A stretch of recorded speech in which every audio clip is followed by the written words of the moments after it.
آج کی یہ تقریب imagine Pakistan 2030 challenging opportunities and way forward کے عنوان سے منعقد کی جا رہی ہے۔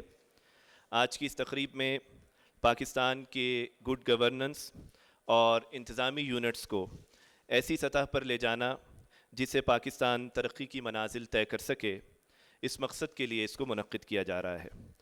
ہم آج کی اس تقریب میں محترم میاں Aamir Mahmood Sahib, chairman Punjab group, professor Chaudhry Abdul Rehman Sahib, chairman association of private sector universities of Pakistan, جناب حسن محمد خان صاحب، چانسلر رفا انٹرنیشنل یونیورسٹی، جناب سہیل افضل صاحب، ایگزیکٹو ڈائریکٹر پنجاب گروپ، اور جناب اسد اللہ خان صاحب، ایگزیکٹو ڈائریکٹر رفا انٹرنیشنل یونیورسٹی کو خوش آمدید کہتے ہیں۔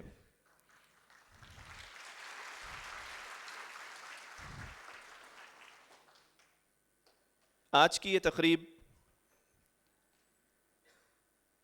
جس کا مقصد طلباء میں اور نوجوانوں میں یہ آگاہی دینا ہے کہ پاکستان اس وقت دو بڑے چیلنجز سے گزر رہا ہے، ایک گورننس اور دوسرا قیادت۔ اس وقت پاکستان انتظامی لحاظ سے مرکزی نظام اور بڑے صوبوں پر مشتمل ہے، جس کی وجہ سے گڈ گورننس کا کمی کا سامنا کرنا پڑ رہا ہے، جبکہ دوسری جانب پاکستان میں اخلاقی رول ماڈل اور اعتماد کی کمی کے سبب ہمیں قیادت کے بحران کا بھی سامنا کرنا پڑ رہا ہے۔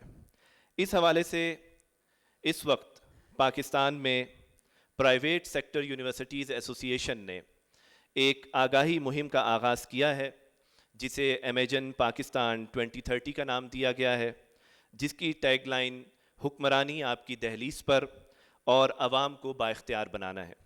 ہمیں خوشی ہے کہ ہماری اس تقریب میں محترم جناب چودھری عبدالرحمان صاحب شریک ہیں، جو کہ اس وقت پاکستان میں ایسوسی ایشن آف پرائیویٹ سیکٹر یونیورسٹیز کے بانی چیئرمین بھی ہیں۔ میں سب سے پہلے چودھری عبدالرحمان صاحب سے گزارش کروں گا کہ وہ آپ سے مخاطب ہوں۔ پروفیسر ڈاکٹر چودھری عبدالرحمان، آپ پاکستان کے اعلیٰ تعلیم کے شعبے کے ایک ممتاز ماہر تعلیم ہیں۔ اس وقت آپ بانی chairman private sector universities of Pakistan ہیں، جو ملک بھر کے نجی جامعات کو یکجا کر کے ایک مضبوط نمائندگی کر رہا ہے۔ آپ کی قیادت میں اس پلیٹ فارم نے ایک مضبوط نیٹ ورک کے طور پر ابھرا ہے، جو علمی اشتراک، پالیسی سازی میں کردار اور صلاحیتوں کے فروغ کے لیے کام کر رہا ہے۔ Professor doctor Chaudhry Abdul Rahman Superior Group اور New T V network کے چیئرمین ہیں اور سپیریئر یونیورسٹی کے چیئرمین BOG بھی ہیں۔ انہوں نے تحقیق، جدت، کاروباری صلاحیتوں اور نوجوانوں کو بااختیار بنانے کے لیے وسیع اقدامات متعارف کروائے ہیں۔ تعلیم، میڈیا اور سماجی ترقی کے میدان میں ان کے فعال کردار نے ہزاروں طلباء اور پیشہ ور افراد کو متاثر بھی کیا ہے۔ میں گزارش کروں گا جناب چودھری عبدالرحمان صاحب سے کہ وہ تشریف لائیں اور طلباء و طالبات سے مخاطب ہوں۔ بسم اللہ الرحمن الرحیم۔ میں بہت زیادہ شکر گزار ہوں حسن خان صاحب کا، بہت زیادہ شکر گزار ہوں اسد اللہ خان صاحب کا، اور آپ سب کا کہ آپ نے آج وقت دیا، اور معزز مہمانان گرامی کا۔ آج کی یہ جو نشست ہے یہ میاں عامر صاحب سے گفتگو کے لیے رکھی گئی ہے، اس لیے میں مختصر صرف 4-5 منٹ آپ سے بات کروں گا۔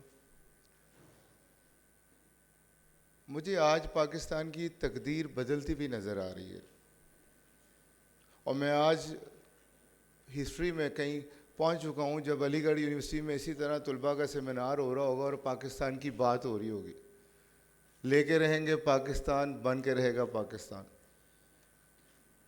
تو میں آج اللہ کا شکر ادا کرتا ہوں کہ یونیورسٹیز میں یہ انٹلیکچوئل ڈبیٹ سٹارٹ ہو گئی ہے، اور یونیورسٹی سے ہونے والی یہ ڈبیٹ نوجوانوں میں اگر یہ گفتگو شروع ہو جائے تو اس کو روک کوئی نہیں سکتا۔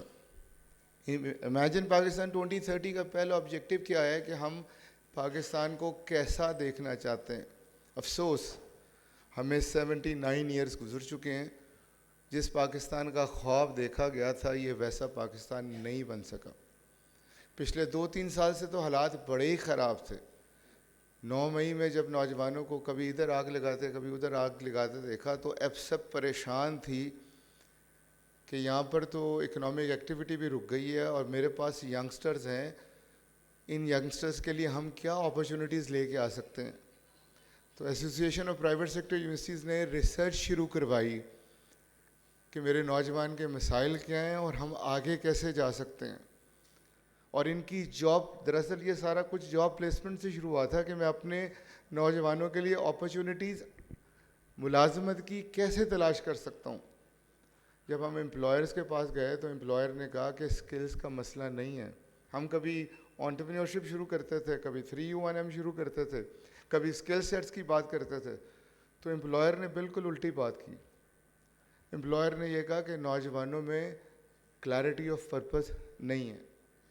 انہوں نے کہا کہ یہ راتوں رات امیر بننا چاہتے ہیں. انہوں نے کہا کہ یہ رسپانسبل نہیں ہے, اگر انٹرویو کا ٹائم ہو تو اس ٹائم پہ نہیں پہنچتے. انہوں نے کہا یہ پریشر نہیں برداشت کرتے, یہ محنت کیے بغیر راتوں رات امیر بننا چاہتے ہیں.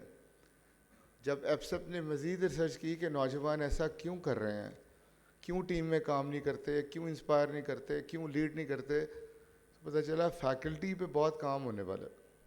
دراصل جو فیکلٹی ہے وہ انہیں انسپائر نہیں کر رہی. دراصل فیکلٹی ویل پریپیئرڈ نہیں ہے. دراصل فیکلٹی اتنی رسپانسبل نہیں ہے. تو ایپسپ نے یہ ذمہ داری اپنے تک لی کہ ہم فیکلٹی کو ایسا بنائیں گے جو انسپائر کر سکے, جو کریکٹر کے ساتھ لیڈ کر سکے, جو اپنے اسٹوڈنٹس کے لیے رول ماڈل بن سکے.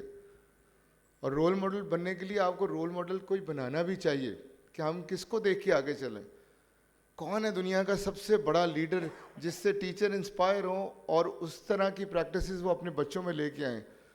تو جب ہم نے دنیا کے بڑے لیڈر دیکھنے شروع کیے تو مائیکل ہارٹ کی طرح اس نے 100 گریٹ لیڈرز پہ جو بک لکھی اس میں نبی پاک صلی اللہ علیہ وسلم کا نام سب سے اوپر تھا, حالانکہ وہ مسلمان نہیں تھا. تو ہمارے بھی تانے بانے نبی پاک صلی اللہ علیہ وسلم سے جا کے ملے کہ جو چینج وہ لے کے آئے تھے وہ دیر پا تھی, اور جتنی بری سوسائٹی وہ تھی ہماری سوسائٹی تو اس سے بہت اچھی ہے. پھر ہم نے وہ ماڈل ڈسکور کیا کہ نبی پاک صلی اللہ علیہ وسلم کا ماڈل کیا تھا. وہ انسائڈ آؤٹ اپروچ پہ مبنی ماڈل تھا جو جتنے بھی لیڈرشپ کے ماڈل آئے ہیں ان سے بہتر تھا. یہ سارے ماڈلز اپنی لوگوں کے لیے یا اپنی اقوام کے لیے یا اپنے ملکوں کے لیے ہوتے ہیں. میرے نبی پاک صلی اللہ علیہ وسلم کا جو پروفیٹک لیڈرشپ ماڈل تھا وہ اکراس نیشن تھا, وہ اکراس کنٹریز تھا, وہ اکراس ٹائم تھا. وہ تب بھی اتنا ہی ویلڈ تھا, آج بھی اتنا ہی ویلڈ تھا.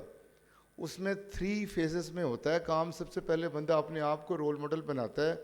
میرے نبی پاک صلی اللہ علیہ وسلم نبی اور رسول بعد میں بنے تھے, صادق اور امین انہیں لوگ پہلے کہتے تھے, وہ سچے تھے.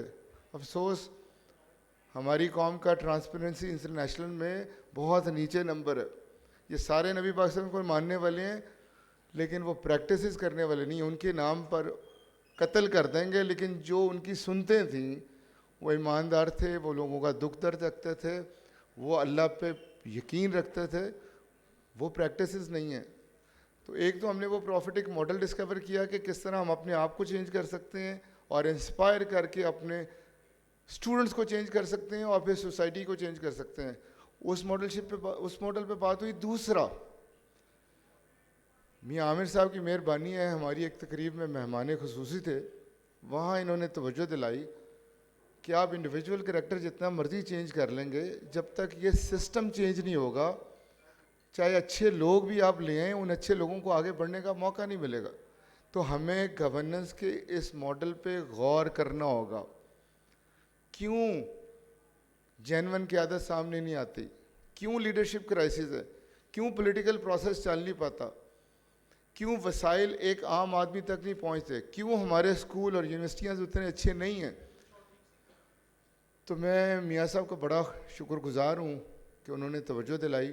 عام عوام میاں صاحب کو پی بی اے کے چیئرمین کے طور پہ جانتی ہے, دنیا ٹی وی کے طور پر جانتی ہے. میں انہیں قوم کے ایک محسن کے طور پر جانتا ہوں. یہ قوم کے وہ محسن ہیں جنہوں نے اس پاکستان کو 400 کالجز کا تحفہ دیا ہے.